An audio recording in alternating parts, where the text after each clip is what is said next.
Hello people, hello gentlemen. Muraho meze neza, nizere ko meze neza.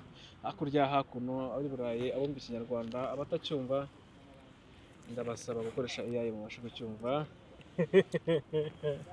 So, nk'uko mubibona rero kuri screen zanyu, telefone zanyu, imashini zanyu, flat zanyu, mwigure ku mafaranga yanyu. Ndi kumwe n'umuntu udasanzwe, reka mbivuge udasanzwe, ntabwo tubimenyera inaha iwacu mu karere ka Rusizi. So afite byinshi ndabizi mufite amatsiko, ese aje abazaniye iki, ese aje kubabwira iki, ese abateganyije iki. So reka dutangire amakuru. Ni meza It's okay. kwivuze nk'umuntu usanzwe. So reka none tugiye gutangira rero sasa rero ugiye gutangira wibwira abantu bawe, hanyuma ubwo uburyo wibwiramo nubwo barahita bamenya. Wenda buzi ubwo mu hepfo. Yesa. Okay. Uhaye ikaze. Yesa. You are welcome. My name is JJ. You know me. You don't know me. Mother know me. Children know me. Everyone know me. My name is JJ. You know me? JJ. Yes, sir. What's up, man? JJ. Yes, sir. Vipi? Oh, Fresh. yes, sir. Meze neza. Ahantu hose. Hose urabona guhera hasi meze neza. Guhera hasi kuzamura ibyangwe ibirombe. Yaba ari mu kanwa, yaba ari mu nkweto, kugeza ku misatsi imeze neza. Yes, sir. JJ. Yes, sir. So, ndi mu bantu bafite amatsiko nk'uko abandi bayafite, nanjye ndi muri abantu bafite amatsiko kuri wowe. JJ ninde, ni muntu ki? JJ tubona mu mujyi ufite ibyango bitandukanye, ibyango biva he? Mbese mbere ko tujya kwinjira mu byo byose, JJ ninde, ni muntu ki? Icyo nabwira abanyarwanda, JJ ni umunyarwanda icyambere cyo first of all ni umunyarwanda. Ndi n'umuntu. Hari abantu bajya banyibaza ko utako si uri umuntu. Ariko ndabanza kubabwira ko ndi umuntu. Bamaraso nkamwe. Hari abantu benshi nshaka gutako uwo nawe nubwo uri umuntu. First of all bamaraso. Iyi saho unoshe nabamaraso nkawe. Urababara? Ndababara. Ariko ntatuzi abastari. Hari ukuntu abastari ubundi abantu babona mu ishusho itandukanye niyo barimo. Ishusho barimo baremyemo namwe niyo mamuremyemo. Ndababara. Ngiye mbabara no kurenza wowe. Bitewe naho navukiye n'uruhu. Ndababara. JJ, abantu benshi itambutse bakwibazaho, bibaza uriya mujama vipi bite? JJ ni umu fashion, ni umu designer. Nyine hari ibibazo byinshi abantu bibaza, mara abantu amatsiko. JJ ninde, ni muntu ki, yabayeho ute, yateye ute? First of all ukivuga JJ ku cyicaro uhageze. Ukivuga JJ ku cyicaro uhageze. Urumva muri Rusizi za 2008 kuzamura ntabwo wapfa kubona umuntu wambara nk'uko nambara. Biragoye cyane, biragoye. Urumva twajyaga tubibona turi abana, twavuga turi umuntu wambaye kure nta nubwo ari n'umuntu. Tugitanye nabikubwiye ngo hari abantu bazi ko ntababara mva amaraso. Nko gutaka bari abantu babigenza gute. Ariko nza kumenya ko impano ishingiwe muri njyewe. Impano yo kuba nakambara, yaba ari umwana, yaba ari umusaza, yaba ari umumere, buri wese akavuga ko uriya muntu ni umuntu. Ariko icyo nashishikariza abanyarwanda, cyane cyane abanyarusizi, turashoboye. Abanyarusizi turabakoze. Turabakoze kuko ngomba kubazamura nkakubita ku yindi stage, ku yindi level mu bijyanye n'imyambarire. Namara amaje. JJ. Yes sir. Iyi style yawe kubibona biragoye cyane. Imyambaro ikura ifite abantu bakwambika, utumiza ku ruganda, utumiza Dubai, ugatuma indege, utuma ubwato bigenda. Uko ngiye isoko ry'akamini rijyamo kenshi, ariko nta munsi ndabona imyambaro nk'iyi. Abanyambika ni kuri runini ni kuri runini ariko first of all igizwe n'ubufatanye mastermind wayo ni jeje kuko imyenda ahanini ndayikorera urayikorera nk'izi mpeta njye nzikora zose uko zibona izi mpeta zose nozikora ndazikora yaba ari amenyo ndakora n'inkweto ngakora seed outfit ibwo inkweto no wayikorera ubwo inkweto ikoze mu ki iyi nkweto ikozwe urumva naguze ikote ari rirerire ringera ku mavi yangiraga ku mavi guti kuba rigira ku mavi ndicemo igice gisabwa hasi ibyazemo inkweto bivuze ngo inkweto no wazikoreye wafashe ikote ifite mbona rirerire ringera ku mavi reka nicemo mbyazemo inkweto ndebe rizati inyuma ubyaza umusaruro nose uri umutayeri uri umudizayina nanjye ndicanga nta nubwo nzi icyo ndi nawe ntuzi ibyo ari byo ndicanga nawe naricanze ahubwo kubera kwitekerezaho nanjye byaranshanze kabisa ndibaza jeje ni mu ntoki nose iyo ni ipantaro ni jipo ni ikabutura iyi ni ikabutura yesa nose iyi boro yawe yesa MCU mfite 180 mu kaguru urabona ko uri guhinguranya urahinguranya kandi ijipo ntabwo wahinguranya ni iyawe se niwe wayikoreye nyine niwe wayikoze uvuga ati niwe wayikoze cyangwa ari shopping naguze ikitamparo ntabwo ari njye wagikoze ariko kuba nayikora gutyo ni njye wabyikoreye iyi niwe wayitanze kugira bayikore gutya nawe nshaka iyi kabutura imeze gutya none jeje yesa kuki wambara gutya bitandukanye n'iby'abandi mpamvu nambara gutya kuko mama wanjye let me sit down yes and let me remove my teeth because ntabwo ndayamenyera ni mashyashya nyakoze vuba amenyo urumva kubera ni mashyashya nimwe nkiyakora ariko mbangana mu bijyanye no kuvuga let me remove it. Okay, you can do it. Yeah, thanks my guy. This is my teeth. Amenyo n'uwayikoreye? Yeah. It comes from copper. Copper? Copper. Icyuma cyitwa copper, you know? I know. Yeah. I know it. And another teeth for down. Let me remove it. Another teeth for down teeth. You know? Yes sir. None se aya menyo wayakoresheje muri kopa? Muri kopa na sudile. Urumva no gushongesha twaba tugiye kure. Twaba tugiye kure. Reka tufunge muri Norway. Norway means what? Buryo. Nanzira. Reka dufungire hehe muri Norway. Yes sir. You know Norway? That is my pocket. Umufuka wange. Yes sir. Okay. None umuntu yatambutse arakureba akibaza uriya muntu yitwa Jeje. Yes sir. Jeje akora iki?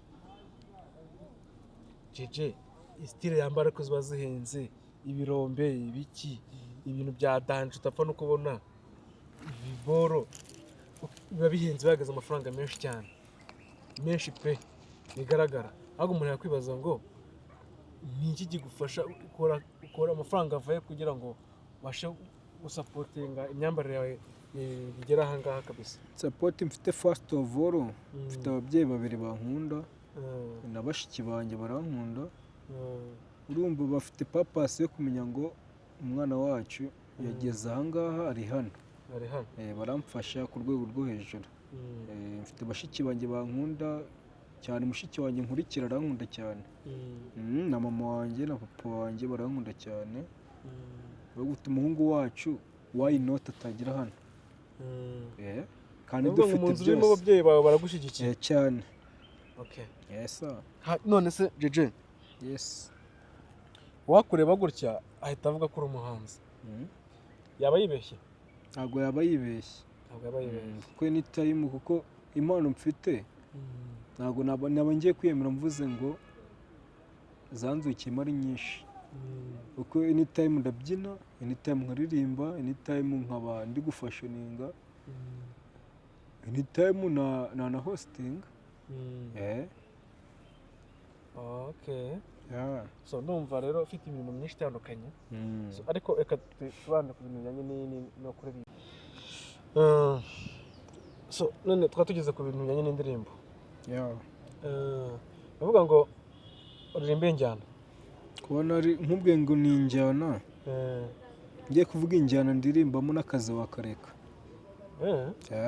for sure niba hose nkubwiye ngo ngiye kukubwira injyana ndirimbamo n'akazi wakareka for really noneho njye mpa kapera ndihitiramo kapera naguha wemerewe gutabana n'umugore gutabana n'umugore nyine umwana wawe igihe amaze muri kumwe nyine I don't know nimba ufite umwana cyangwa umugore ndamufite uriri neza ko wabata why because I have different sound for to dance to sounding you know to singing to singing thanks my guy okay nta kibazo njyewe ndi ready to acceptinga your vocal urumva nkunda abanyarwanda ndi umunyarwanda ariko first of all ntabwo nkeneye ko ari umunyarwanda utakazi utumugore utabana because of judge ko nteye ubwoba nikanzemo urikanze aha hantu nikanzemo urikanze ngomba gukora uko ushoboye ukikanga none nyine ngo mpisengera amatsiko nanjye adasanzwe muri njye ubwo mpise nibaza nyine ukuntu byaba bimeze ukuntu bimeze ntabwo uraririmbaho ngo abantu bato bagore ntabwo nakubeshya ngo maneri listen to me tinakubeshya ngo naririmbyeho ariko ni indirimbo urumva biri coming soon kuko nta minota biri gusaba iminota iri kurodinga asigaye nibura 85 zarangiye urumva izo minota zarangiye urumva igikorwa nikigera nakubwiye ngo ikintu kizaba umuntu ufite umwana azamuta ufite umugore amute naba ndi umukobwa naba ndi umuhungu buri muntu azankunda ku rugero rwe ni ibintu bidasanzwe special amazing okay noneho rero twagiye uraza kureba ukuntu bigenza abantu mu by'ukuri turabeshaho gato basi uza kwiranja n'ibigukundira still now byagorana kuko ni genge nini abantu 5,000 ntabwo mfite izisa kuko baramasteringa bakagira gute izisa byagorana 5,000 kubabona baragoranye kereka nimba muri genge yawe bafite urumva byabigoranye wait for it okay reka natwe dutegereze ko twategereje n'ubundi ntabwo ari ubwa mbere waba utegereje kandi uri inyangamugayo mu gutegereza nanjye ko urategereza kandi uba hose icyarimwe ntabwo uri imana ariko uba hose icyarimwe ndagerageza uko nshoboye cyane kabisa hanyuma jeje ntabwo abantu bajya bakwibeshyaho banyibeshyaho sana kuko hari abantu banyibeshyaho urumva you see like this kubera nta bwanwa nca ku bantu b'abameri abajyama bakavutira uriya muntu asa n'abakobwa ni umukobwa ni umuhungu turamufatira mu kihe cyiciro ariko abantu bajya banyibasa ndi umuhungu cyane ndi umuhungu ntabwo ndi se kandi ibikoresho birakora ntabwo ndi se muhungu urumva navuye mu nda ya mama ameze gutya ntabwo navuga ngo ni ikosa ryange ntabwo ndi umutinganya abantu banyibeshyaho ndi jeje kandi muzagenda mubimenya abakumanira yabigizemo ubufatanye bwinshi muzagenda mubimenya you don't care kubimenya mubyiteho tu babyiteho jeje isa genge yawe ukunze kuvuga ijambo genge igizwe bande na bande ikora iki genge yanjye ni kuru nini kuko duhurira muri byinshi, yaba ari ukubyina, yaba ari kuririmba, yaba ari ugufashoninga, yaba ari ukumishoninga abantu, kubaburesinga. Ufite genge nini yabyibandamo kabisa. hanyuma ugenda gukurikira ni umufuro wazo ukunda ndagufana umufana wawe. So video zawe ukora kuri TikTok nyinshi ncara nkareba gaseka zira content uzi nyine zira video uzikura he bigenda gute kubona ukora ibintu by'ibyango gusa bitandukanye kandi birenze biri special bifite ukuntu bifite umwihariko wabyo.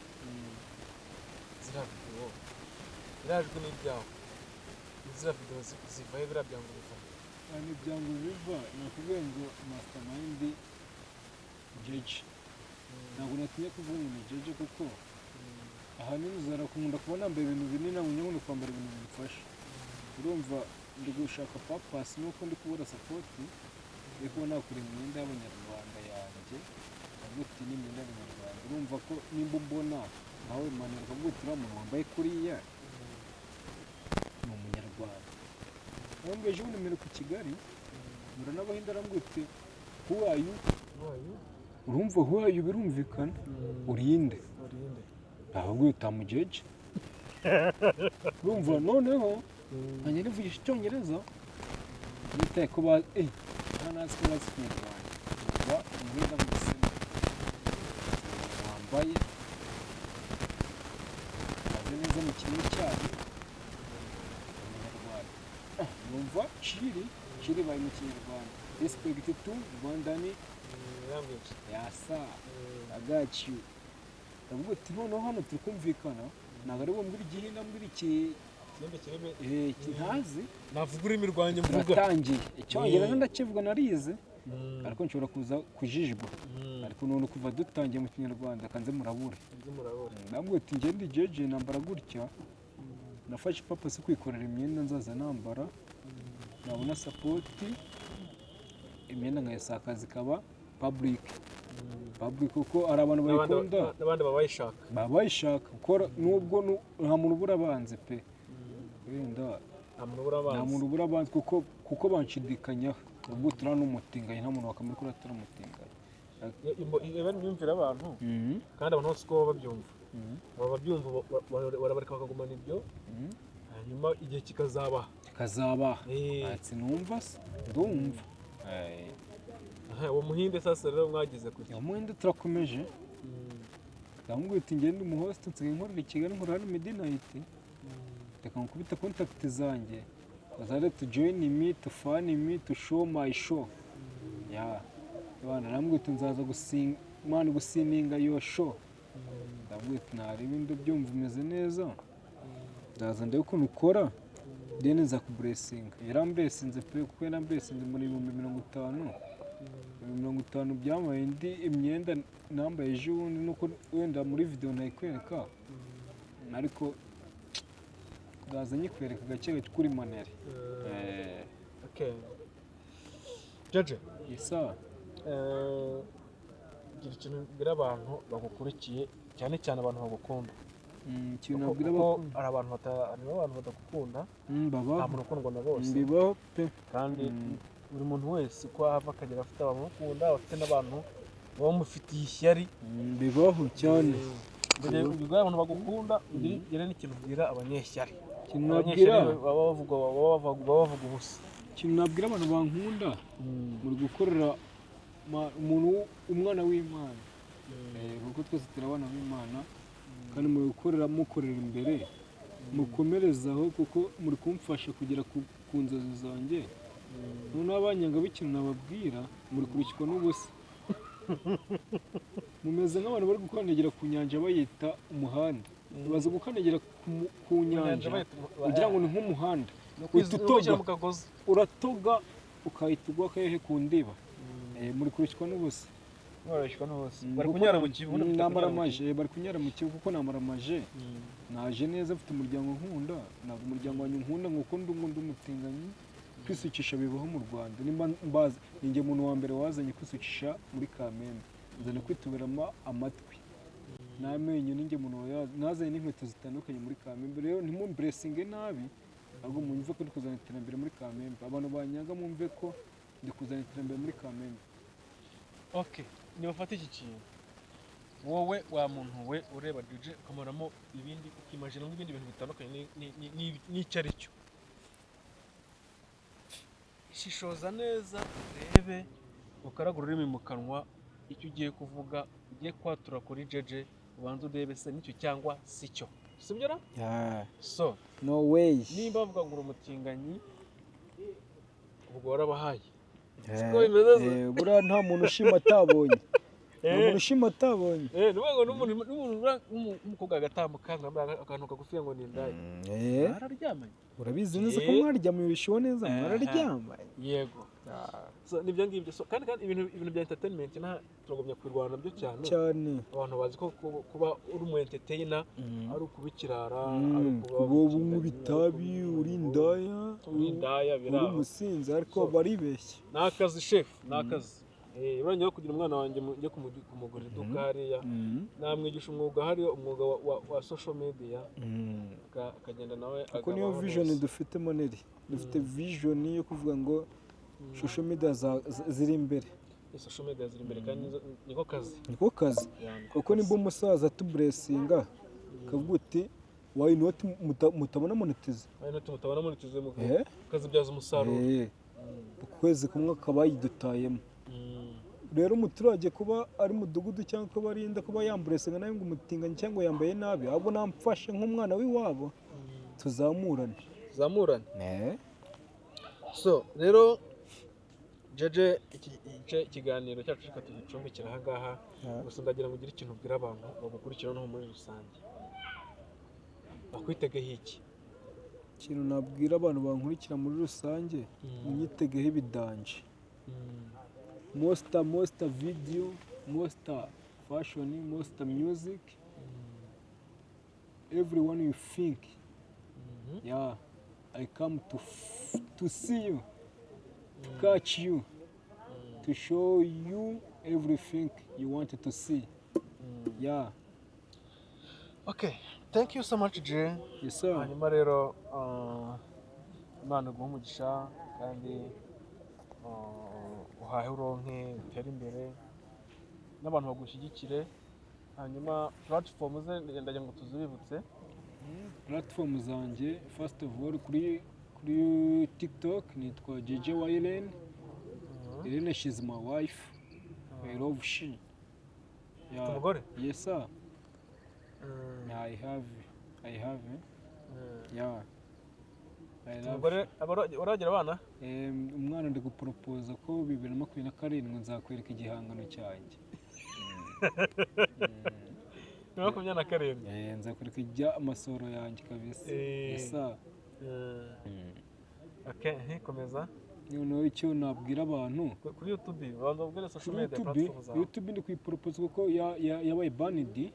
Ndi gupropose kwita creating indi ntabwo birarenga 2026 mu matariki ya mbere dutangira ukwezi kwa gatatu narabatamo. Yeah.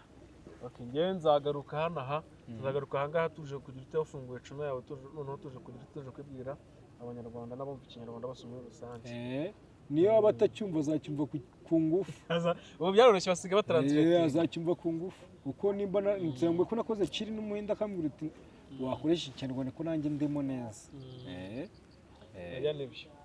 So, urakoze cyane rero kwitabira ubutumire bwacu ndagushimiye. Yeah, you too. Thank you.